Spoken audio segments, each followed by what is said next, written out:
राजीव बर' भेरगाव जिल्ला बर' गुदि फोरोंगिरि आफादनि गाहाय नेहाथारि दा जोङो नैबे दिनै उदालगुरि बे माने उदालगुरि डिस्ट्रिक्टआव मावखुलिनि आन्दाराव गाहायाव फैनानै जोङो धरना होनो फैदों माने धरना होनो फैनायनि आन्दोआवनो जोंहा थारमाने एसआरडि होननाय मोनसे माने दाख्लै बावैसो जोङो टिचार्स एपइन्टमेन्ट होदोंमोन जाय टिचार बिथांमोना कन्ट्रेक्चुयेल बेसेबांबा बोसोर मावबाय गिबियावनो जोङो बिराद गोदान मोनसे दुखुनांथाव मोनसे जारिमिन दङ बिथांमोननि फार्स्टआवनो जोङो खायसे फोरोंगिरिफ्रा माने आठ मास माने 8,000 थाखा लानानै बिथांमोना 2.5 बोसोर 3 बोसोर साख्रि मावदों बिनि उनाव बिथां 2.5 बोसोर 3 मास मावनायनि उनाव दिनै 10 बोसोर सोरबाया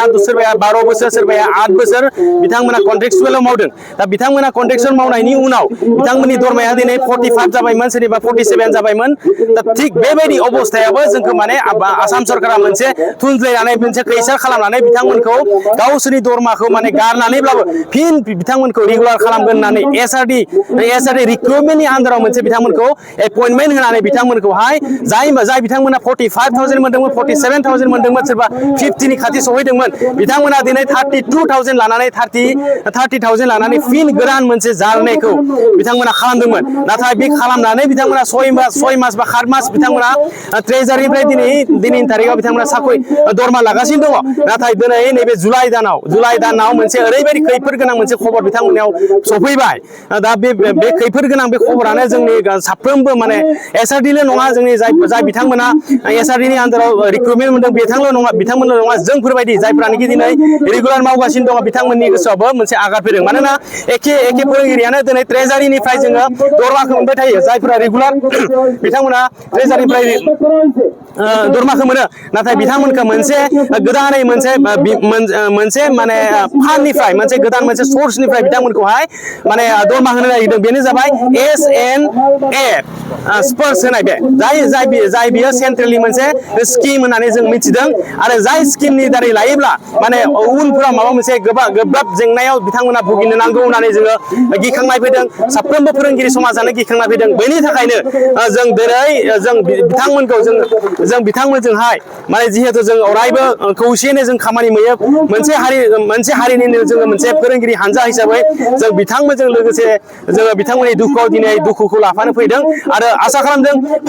आसाम सरकारा बिथांमोननि आरो जोंनि माने दाबिनायखौ माने मानिनानै बिथांमोनखौ जेरैबायदि जोङो साफ्रोमबो फोरोंगिरिफोरा जोङो ट्रेजारिनिफ्राय दरमाखौ मोनो बिथांमोनाबो जाहाथे ट्रेजारिनिफ्राय दरमाखौ मोनो बे SN स्पर्स होनाय बे मोनसे सर्सखौहाय दाननानै जोङो ट्रेजारिनिफ्राय मोननांगौ बेखौनो बे दाबिखौ लानानै दिनैनि माने धरना कार्ज'सुचि खालामनाय जादों आरो जोङो गोसो गोग्गोमै जोङो बर' फोरोंगिरि आफादा अरायसम बिथांमोनजों थाफाबाय थागोन आरो बिथांमोनखौ जोङो सहाय सहयोग खालामबाय थागोन होननानै जोङो दिनै माने थिरांथा लादों आरो समायखिरा लादों सोलोंथाइ मन्थ्रिखौ बेखौनो खावलायनो थागोन जों जिहेतु जों बिथांमोननि आन्दाराव मावो जोङो दिनैनि थारिखआव जोङो आसामनि चिफ मिनिस्टारखौ बिराद दक्ष मन्त्रि होननानै साननाय जादों माने गोरोंसिन मिनिस्टार होननानै साननाय जादों जायखौ सानो बेखौनो मावनो हानाय होननाय बायदि सानो बिथाङा जुदि गोसो जायोब्ला बिथांमोनखौ ट्रेजारिनिफ्राय जुदि होनो हानायनि जुदि गोसो खालामोबा जों बिसास खालामो बिथांमोननि दरमाखौ ट्रेजारिनिफ्राय होनो हागोन होननानै जों बिथांखौ बिसास खालामो आरो डक्टर रनिस बिगु सोलोंथाइ मन्थ्रि बिथांखौबो खावलायगोन जाहाथे बिथांमोनाबो जों जायफोर फोरोंगिरि बिथांमोननि दुखु जारलाखौ बिथांमोननि माने दुखुखौ बुजिगोन आरो बिथांमोना जिथु दाबिदों बे दाबिखौ बिथांमोना फोलोमनानै होगोन आं बेखौनो सरकारनियाव आर'ज गाबबाय।